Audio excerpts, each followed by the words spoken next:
ஒரு பெரிய காட்டில் காகமும் நரியும் நண்பர்களாக வாழ்ந்தனர். காகம் எளிமையானவனாக இருந்தாலும் மிகவும் புத்திசாலியானவனாக இருந்தது. நரி மாறாக சுயநலமாகவும் வஞ்சகமாகவும் இருந்தது. ஒரு நாள் நரி ஒரு யோசனையை காகத்திடம் முன்மொழிந்து அதில் அவனது சுயநலத்தை மறைத்து காகத்தை நம்ப வைத்தது. காகம் அவனது சதியை அறியாமல் நரியின் யோசனையை ஏற்றுக்கொண்டது.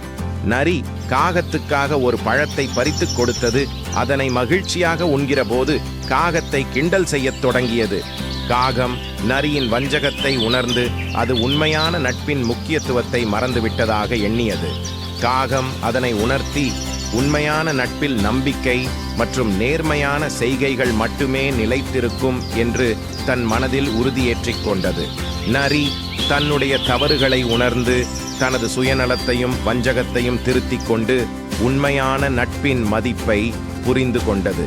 அதன் பின்னர் காகமும் நரியும் உண்மையான நண்பர்களாக ஒருவருக்கொருவர் உதவி செய்து நல்லுறவாக வாழ்ந்து வந்தனர்.